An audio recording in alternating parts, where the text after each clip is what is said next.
இது மலை மேலே 7 மலை ஏறினீங்கன்னா அந்த சித்தேஸ்வரனை பார்க்கலாம். சுயம்புவாக இருக்கார் அவர். சொல்கிறீங்களா? இல்லை, கரங்கிழங்கு இருளக்கிழங்கு. அந்த கிழங்கு வெட்டும் போது பாலா ஊற்றிச்சாமோ. நல்லா தான் இருக்குது வாட்டர்.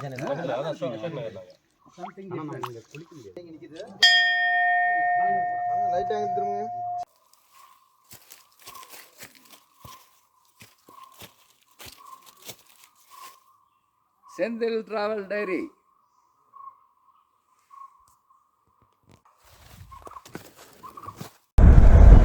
நம்ம இன்னைக்கு என்ன பார்க்க போகிறோம்னா பாலமலை சித்தேஸ்வரன் கோயில். இது மலை மேலே 7 மலை ஏறினீங்கன்னா அந்த சித்தேஸ்வரனை பார்க்கலாம். சுயம்புவாக இருக்கார் அவர். அதுக்கு தான் பார்க்க போகிறோம். அதுக்கான வீடியோ தான் இப்போ இந்த வீடியோ. முதல்ல நம்ம சென்னையிலேருந்து சேலம் போனோம். சேலத்துலேருந்து நைட்டு மேட்டூர் போயிட்டோம். மேட்டூர்லேருந்து அம்மாப்பேட்டை போகிற வழியில் ஒரு ரைட் எடுத்திங்கன்னா இந்த சந்து, இந்த ரோடு வரும். இந்த ரோட்டில் நீங்கள் ஒரு 4 கிலோமீட்டர்ஸ் போனீங்க அப்படின்னா நம்ம வந்து ஜீப்பு நமக்கு 2 கிடைக்கும். அந்த ஜீப்பில் தான் போக முடியும். இல்லாட்டி நடந்து போகலாம், அது உங்களுடைய இஷ்டம். ஆனால் ஜீப்பில் போகிறது தான் பெஸ்ட்டாக இருக்கும். இவங்க தான் நம்ம கூட வந்தவங்க. இவங்களோட தான் இப்போ நம்ம ட்ராவல் பண்ண போகிறோம். ஜீப்பு நிற்கிற இடம் இதுதான். பாலமலை செல்லும் வழி போட்டிருக்கா பார்த்தீங்களா? இந்த ஜீப்பை தான் நாங்கள் ரெண்ட்டுக்கு பேசிகிட்ருக்கோம். பிரகாஷ் தான் பேசிகிட்ருக்கார். அந்த வெள்ளை சட்டை போட்டிருக்கார் பாருங்கள், அவர் தான் பேசிகிட்ருக்கார். இங்கே நிறைய ஜீப்ஸ் இருக்குது. நீங்கள் வந்தீங்கன்னா 2 வீலரில் வந்தாலும் சரி, காரில் வந்தாலும் சரி, இங்கே பார்க் பண்ணிவிட்டு இங்கே பைக்கு அந்த ஜீப்பு நீங்கள் ரெண்ட்டுக்கு எடுத்துக்கலாம். இல்லை மலைக்கு போகிறவங்களுக்கும் இருக்குது, தனியாகவும் இருக்குது, அதுலேயும் நீங்கள் போய்க்கலாம். நாங்கள் எங்களுக்கு மட்டும் வேணும்னு ஜீப்பு ரெண்ட் எடுத்துகிட்டு இந்த ஆஃப் ரோடில் தான் போனோம். ஃபுல்லாக ஜீப்பு ஒரு 8 கிலோமீட்டருக்கு இந்த மாதிரி ஆஃப் ரோடில் தான் போகுது. ஃபுல் ஆஃப் ரோடு தான், ரோடே கிடையாது சுத்தமாக. எதுக்கு வண்டி வந்துச்சுன்னா ரொம்ப கஷ்டம்தான். ஆனால் இவங்க ஜீப் மட்டும்தான் போகுது. அதனால் இவங்களுக்கு எங்கெங்கே ரூட்டு எப்படி இருக்குங்கிறது தெரியுது. அதனால் இவங்க அழகாக போயிடுறாங்க. ஆனால் ஃபுல்லாக ஆஃப் ரோடு தான். நீங்கள் சீட்டில் உட்காரவே முடியாது. ஃபுல் டான்ஸிங்கோடு தான் போகணும். அந்த மாதிரியான ரோடு தான். ஃபுல்லாக பாறாங்கல்லாக தான் கிடந்துச்சு. இதில் நீங்கள் மழை காலம் வந்தாலும் இதில் தான் போவாங்களாம், வெயில் காலம் இருந்துச்சுனாலும் இதில் தான். மேலே இப்போ கொஞ்சம் ரொம்ப மேலே வந்துட்டோம். இது ஒரு ஊர் வந்துருச்சு. இங்கே விவசாயமும் பண்ணுறாங்க. மேலே சிறுதானிய விவசாயம்லாம் பண்ணுறாங்க. அப்புறம் எஸ்டேட்லாம் இருக்குது, அந்த மாதிரி இருக்குது. இதுதான் அந்த ஆஃப் ரோடு வெஹிக்கிள். இதில் கிட்டத்தட்ட 13 பேர் போகிறோம் ஒரு ஜீப்பில். அந்த மாதிரி ஸ்டஃப் பண்ணிடுறாங்க. பண்ணிட்டு தான் அவ்வளோ வெயிட் இருந்தால் தான் இது ஈஸியாக போகுதான் இந்த ரோட்டில். இல்லாட்டி ரொம்ப டான்ஸ் ஆடிக்கிட்டே போகும் போல இருக்குது. மணி 9:30. இப்போ மேலே பேஸ் கேம்புக்கு வந்துட்டோம். இதுதான் இப்போ போய் இந்த ஜீப் போய் ஒரு இடத்துல நின்றோம்.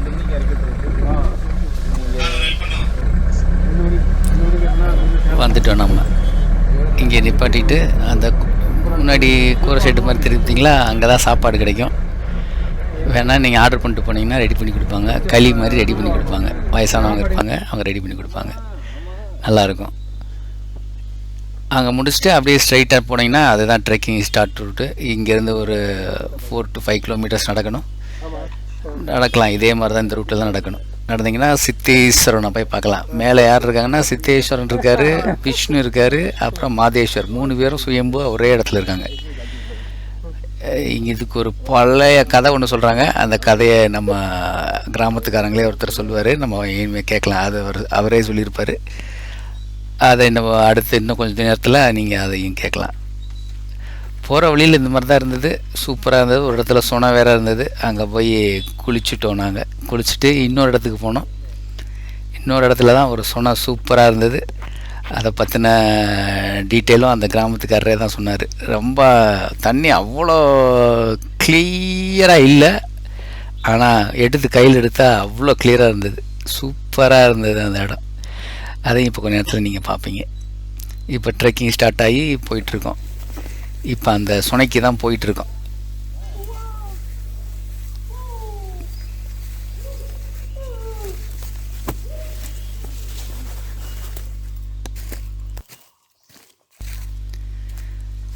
ஃபுல்லாக டென்ஸ்டாக இருந்தது அந்த சுனைக்கு போகிறதுக்கு, பயங்கரமாக இருந்தது. போக போக ஃபுல்லாக காடு தான், யாரும் யூசேஜே பண்ணாத இடமா இருந்தது. அதனால் எங்களை அந்த கிராமத்துக்காரர் தான் கூப்பிட்டு போனார். அவர் போய் கூப்பிட்டு போய் தான் காமிச்சார். பார்க்குறப்ப அவ்வளோ நல்லா இருந்தது அந்த இடம். நீங்களும் பாருங்கள் அந்த இடத்த பற்றி எப்படி இருக்குன்னு.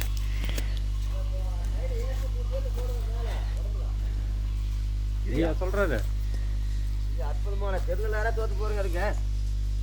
போட்ட உங்களுக்கு போய் எடுத்து போட்டு பாருங்க. என்ன பண்ணோம், இறச்சி 3 கையும் மேலே போட்டு விடுங்க. சரி, நல்ல கெங்கில் போய் காய்ச்சிக்கெல்லாம் போகிறீங்க, அதான் வேஸ்ட்டு. இதை விட பெரிய காட்சி இருக்காது. எப்படிப்பா அப்படி போங்க, உள்ளுக்குள்ள இறங்கி உள்ள இறங்கணும். வெளியே ஏறத்துக்கு யாருமே பாயிண்ட் இல்லை. அப்படி ஆமாம், அவ்வளோ பெரிய பாரு. உங்களுக்கு சிம்பிளாக தண்ணி தெரியாதுங்க. கல்ல நிற்கலாம்ல, பயங்கரமான ஆழம். பார்க்கறவங்களுக்கு அப்படியே தெரியுது. தீர்த்தம் போட்டு பாருங்க மேலே 3 கையை. மீன் போடுங்க ஏற்கனதுங்க. உங்களுக்கு அதான் கனவே சந்தேகப்படுறாங்க. இன்னும் எங்கே கூட கொஞ்சம் போய் காட்டுறாரா என்ன சமாச்சாரம்.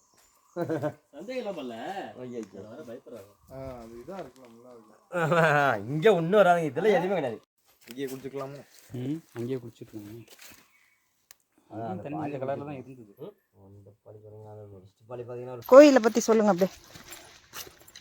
கோயில் பார்த்தீங்களா, இது முன்போற ஒரு காலத்தில் பார்த்தீங்கன்னா, அதாவது வந்து இப்போ 100 ஆண்டுக்கு முன்னாடி, அதான் வந்து நம்ம சாமி எப்படின்னு யாருக்கும் தெரியாதுங்க. அதனால வந்து இது சுயம்பு தானே? சுயம்பு. அது போல கிழங்கு, அதாவது வந்து இந்த கிழங்கு வெட்டுறாங்க அப்படின்னா இருளக்கிழங்குன்னு ஒன்று இருக்குங்க. இருளக்கிழங்கு வெட்டிங்கன்னா பார்த்தீங்கன்னா சூடு. கருணக்கிழங்கு சொல்றீங்களா? இல்லை, கருணக்கிழங்கு, இருளக்கிழங்கு. அந்த கிழங்கு வெட்டும் போது பாலை ஊற்றிச்சாமோ. பாலை ஓகே ஓகே. பாலை ஊற்றும் போது என்ன, பாலை ஊற்றுன்ட்டு போய் இன்னொரு வெட்டும் போது ரத்தமாக போச்சான். இன்னும் ரத்தமாக போதுன்னு பார்க்கும்போது அந்த இடத்துல நான் சாமி இருக்கும்பா அப்படி வெட்டாதாப்பன்னு சொல்லிச்சாமோ அந்த இருளக்கிழங்கு வடிவில் அந்த சாமி சிவன். அடுத்து வந்து சரி என்ன பண்ணுறது அப்படின்னு சொல்லி தான் அதுக்கு மேலே வந்து பார்த்தீங்கன்னா சரி சாமி உருவாகி போச்சு அப்படின்னு சொல்லி தான் அந்த இந்த சிவனை கண்டுபிடிச்ச பிறகு அவங்க இருளங்க அப்படி கண்டுபிடிச்சி அந்த கிழங்கு வச்சு பூசை பண்ணுறது இன்னைக்கு வழக்கம் இருக்குங்க. Okay okay. அப்போ அந்த கிழங்கை வச்சு படைப்பாங்க. இன்னைக்கு கிழங்கு வச்சு தாங்க பூசை பண்ணோம். மகா சிவராத்திரி தினம். Okay okay. ஒரு நாள் இல்லை, தினநாள் இல்லை, ஒரு நாள். மகா சிவராத்திரி தினத்தில் மாசியில் அந்த இருளக்கிழங்கை வச்சு தான் பூசை பண்ணுவாங்க. அது செம்மையான கூட்டம் வருங்க. இன்னைக்கு கூட்டம் கம்மி, அன்னைக்கெல்லாம் பயங்கரமான கூட்டம் இருக்கும் மகா சிவராத்திரி தினம். இங்கே வந்து அமாவாசை பௌர்ணமி மகா சிவராத்திரி தான். ஆமாங்க, பிரதோஷம். பிரதோஷம். இந்த மாதிரி நம்ம ஸ்ரீ சித்தேஸ்வரன் கோவில் அருள் வரலங்க அந்த மாதிரி இவங்க வாழ்ந்துக்கிறாங்க. அந்த காலத்துல இருந்தே இவர் பொறுப்பு ஆயிட்டாரு. சிவங்கிற பேர்ல இவர் இங்க ஒரு அற்புதமான விஷயம். நமது வெள்ளிங்கிரில எப்படி உருவாக்குறாங்க அதே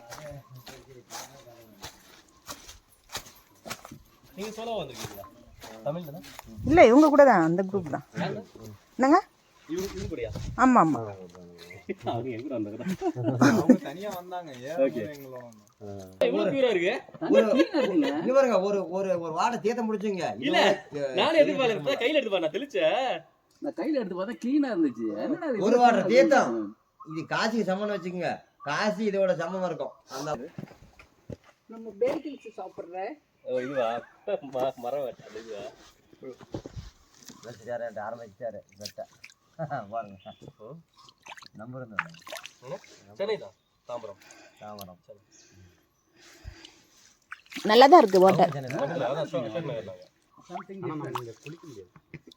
இல்ல ஆழமா ரொம்ப ஆழமா நம்ம நம்ம இங்க உட்காந்து குளிச்சோம்னா கூட அந்த தண்ணி மறுபடியும் அதுலயே போயிடும். இல்லைங்க, அப்படி கூட ஊட்டிக்கலாம் அந்த பக்கம். ஆனா மொண்டு ஊத்துறதுக்கு சாமான் ரைட் வேணா. உங்களுக்கு தேவைப்பட 3 காய் தேத்தம் போட்டுங்க. அது உங்களுக்கு பெருமையான விஷயம். அதுக்கும் நான் சொல்ல முடியும்.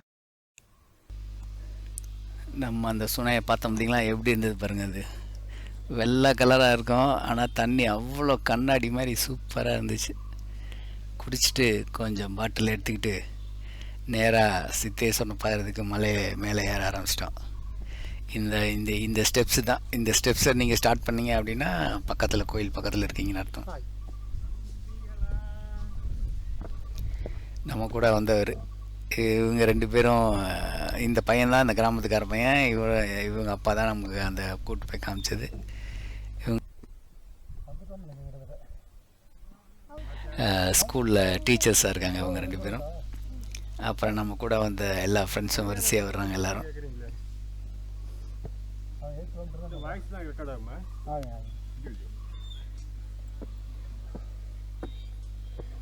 அடுத்து செந்தில் வருகிறார். நான் தான் அந்த செந்தில். நம்ம சேனலை சப்ஸ்கிரைப் பண்ணாதவங்க சப்ஸ்கிரைப் பண்ணிங்க. Senthil travel diary.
அவ்வளோதான். மேலே ஏறி முடிச்சோன்னா இன்னொரு டாப் இந்த மலையோட ஹில்லு.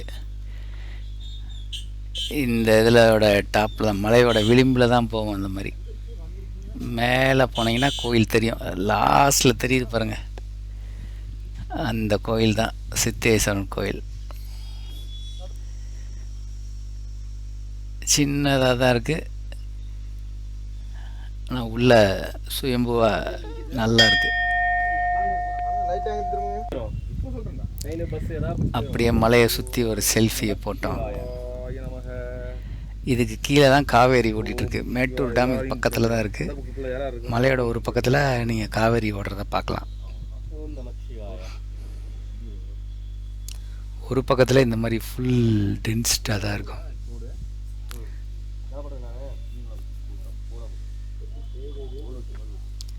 இந்த பக்கம் நம்ம தெரியல, நம்ம 12 மணி 1 மணி இருக்கும் இந்த டைமு. இருந்தாலும் குளிர மிஸ்டாக இருந்ததுனால சரியாக கிளியராக இல்லை. இதுக்கு கீழே தான் காவேரி ஓடுறது தெரியும், ஆனால் கிளியராக இல்லை. பட் ஆனால் நாங்கள் பார்க்குறப்ப தெரிஞ்சது, கண்ணில் கேமராக்கெல்லாம் தெரியல. அதுதான் இந்த மலையோட உச்சி. இதுதான்.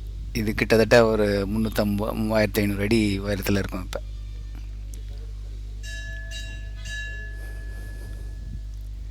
இங்கே ஒரு 1 ஹவர் ஸ்பெண்ட் பண்ணிவிட்டு திருப்பி இறங்க ஆரம்பிச்சிட்டோம். மலையோட ஓரத்தில் தான் நடக்கிற மாதிரி இருக்குது. பின்னாடி திருப்பி பாருங்கள் கோயில். வெயில் அடிச்சிருச்சு. அது மாறிட்டே ஒரு ஃபோட்டோக்கா வெறும் பாறைங்களாக தான் இருந்தது. நம்ம அந்த மலைக்கு அந்த ஸ்டெப்ஸுக்கு அப்புறம் வந்து பாறையில் தான் நடக்கணும். ஆனால் ரொம்ப அகலமாக தான் இருந்தது, ரொம்ப சின்னதாலாம் இல்லை. ஈஸியாக நடக்கிற மாதிரி தான் இருந்தது. ஆனால் பெரிய பெரிய பாறைங்களாக இருந்தது, கவனமாக நடக்கணும். ஏன்னா இந்த மாதிரி மலைக்கு நடுவில் போகிற மாதிரி இருக்குது. சைட்லலாம் போல் 2 பக்கமுமே ஒரே பள்ளத்தாக்குகளாக இருக்கும்.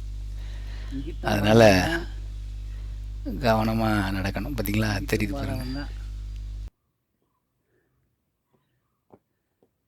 பின்னாடி தான் கோயில்.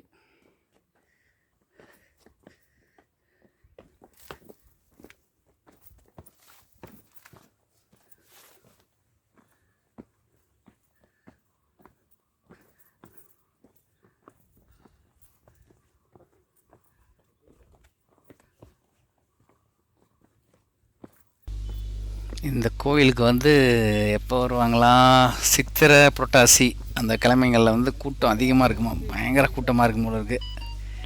இந்த சீசனில் அவ்வளோவா இல்லை, அந்த சீசனில் தான் மக்கள் அந்த கோயிலை பற்றி பார்க்குறதுக்கு வருவாங்க. 2-3 பக்கம் வழி இருக்குது. இந்த நாங்கள் வந்த ரூட்டில் ஜீப் ரூட்டில், இன்னொரு ரூட்டில் நீங்கள் ட்ரெக் பண்ணி வர்ற மாதிரி ஒரு ரூட் இருக்குது, பவானி பக்கம் வர்றது. இந்த பக்கமும் நீங்கள் பாதி தூரம் ஜீப்லேயும், ஆஃப் ரோட் ஜீப்லேயும், அதுக்கப்புறம் ட்ரெக்கிங்க்கு வர்ற மாதிரியான ஒரு வழி தான் இந்த வழி.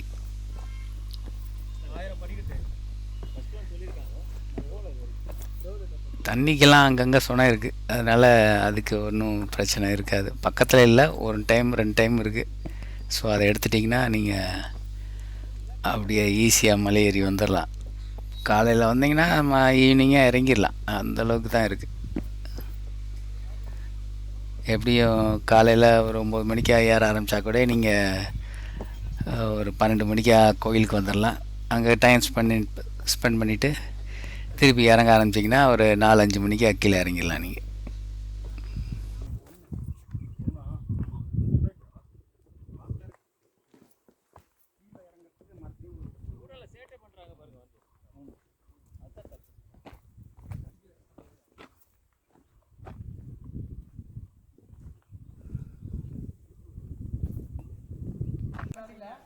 ஆன் பண்ண ஆன் பண்ணல. ஆன் பண்ண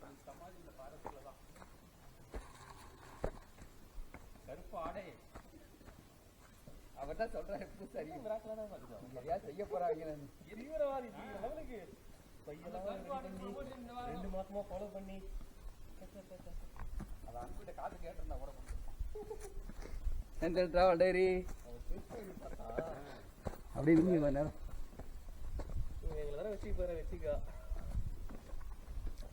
பேசாம 2 நாள் அங்கே ஆல்ட்டு போட்டு சாப்பாடு போட்டு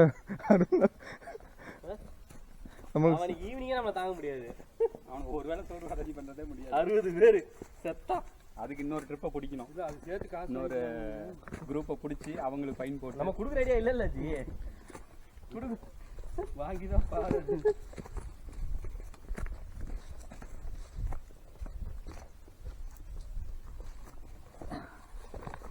இப்போலாம் பார்த்து என்னை தள்ளி விடுறீங்க, திட்டமிட்ட சரி. அப்படியே சுத்தி காட்டுங்க.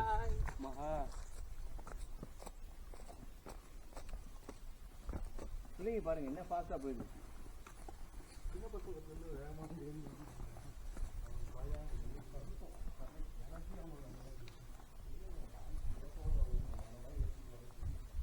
வரலாமா?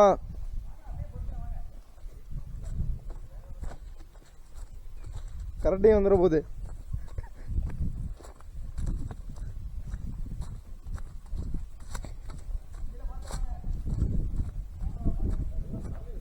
நான் கேமரா பார்க்கல.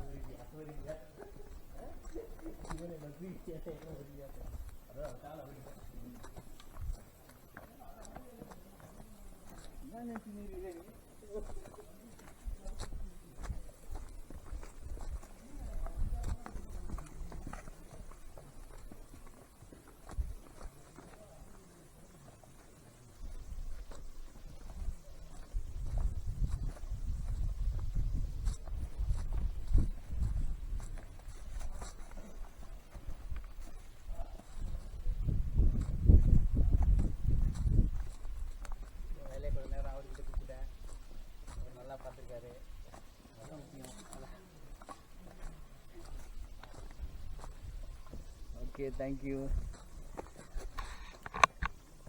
ஆன் பண்ணவே இல்லையா? போச்சா?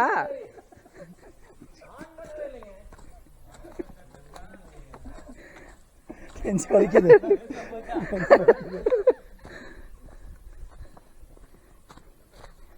ஆன் பண்ணவே இல்லை. சும்மா சொல்றாங்க. சும்மா சொல்றாங்க. ஆனாயிடுச்சு சும்மா விளையாட்டுக்கு சொல்றாங்க. 90s டேய் போட்டோ எடுத்துட்டியா? எல்லாம் எடுத்துட்டாப்ல. டேய் ஃபிலிம் இங்க இருக்குடா. ஐயோ ஃபிலிமே போடலையா? ஐயோ பாவி. ஃபிலிம் போடாம வைண்ட் பண்ணி எடுக்குது. ரொம்ப நச்சிருச்சுன்னா ஃப்ளாஷ் மட்டும் அடிச்சு விட்டு ரோல் பண்ண மாட்டாங்க. அது இந்த சொந்தக்காரங்க பண்றதுங்க. அது ஃபோட்டோகிராஃபர்ஸ் கல்யாணத்தில் பண்ணுற வேலை அது. ஒரு ஃப்ளாஷ் அடிச்சுடுங்க, அடிச்சு விட்ருவாங்க முடிஞ்சு வச்சு.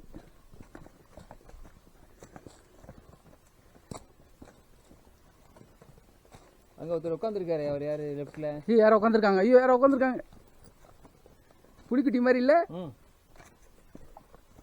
நேராக இருக்கு பாருங்க. சைடில் இல்லைங்க, நேராக லெஃப்டில் இருக்கு பாருங்க.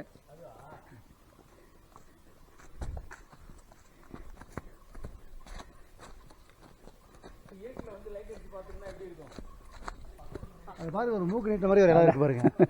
அரண்டு போயிடுவாங்க. இந்த நைட் நேரம் நம்ம கீழே என்ன இருக்குன்னே தெரியாது சார். இது போகிறதே உங்களுக்கு கஷ்டமே தெரியாது நைட் நேரத்தில். அப்படியா? ஒன்றுமே தெரியாது சார். தெரியவே தெரியாது சார். நீங்கள் டார்ச் லைட்டு இப்படி தான் அடிப்பீங்க. இங்கே தான் கல் ஓகே இவ்வளோதான் போல் இருக்குன்னு நம்ம போயிட்டே இருப்போம். அந்த ஹைட்டை பார்க்கவே மாட்டோம். நமக்கு தெரியவே தெரியாது அது ஹைட்டு. அது ஒன்றுமே தெரியாது. நீங்கள் ஜாலியாக நடக்கலாம். ஓகே அது மாதிரிலாம் போகிறது. நம்ம டார்ச் லைட்டை ஓரளவுக்கு நம்ம காலுக்கு தான் அடிப்போம். ஜுராசிக் பார்க் படம் பார்த்ததுல ஞாபகம். இந்த இடத்துல கட்டிக்கிட்டு இப்படி லைட் வச்சுக்கிட்டு டாக் போட்டு கட்டிட்டு இறங்கி முடித்தோன்னே ரெடியாக களியும் பலாக்காயும் இருந்தது. கூட்டு ரெடி பண்ணி வச்சுருந்தாங்க. செம்மையாக இருந்தது. சாப்பிட்டுட்டு திருப்பி அதே ஜீப்லேயே கீழே இறங்க ஆரம்பிச்சிட்டோம். எப்படி இருக்கு பாருங்கள், செங்குத்தா. இதில் தான் இறங்கி திருப்பி ஒரு ஆஃப் ரோடு. திருப்பி ஒரு எப்படி பார்த்தாலும் திருப்பி ஒரு 1 hour பயங்கரமாக ஏறி இறங்கி ஒரு வழியாக கீழே வந்து இறங்கணும். இறங்கினோன்னே நம்ம காரை எடுத்துகிட்டு நேராக நம்ம ஃப்ரெண்டு போய் பாலா நம்ம ஃப்ரெண்டு அவர் போய் நேராக எங்கே விட்டார்? சேலத்தில் விட்டார். சேலத்தில் அப்படியே பஸ்ஸை பிடிச்சி நேராக சென்னை வந்து இறங்கிட்டோம் அன்றைக்கி. அவ்வளோதான். அருமையான இந்த பாலமலை ட்ரிப்பு. தமிழ்நாட்டுக்குள்ளே சேலம் பக்கத்தில் இருக்குது. எல்லோரும் ட்ரை பண்ணி பாருங்கள். நல்லா இருந்தது ட்ரிப்பு. சூப்பராக இருந்தது. எல்லோரும் சின்ன பசங்க பெரியவங்க எல்லோரும் ஏறலாம். ஈஸியாக தான் இருக்குது. அதனால் ஒரு தடவை சித்தேஸ்வரனை தரிசித்து வரும் செந்தில் டிராவல் டைரி.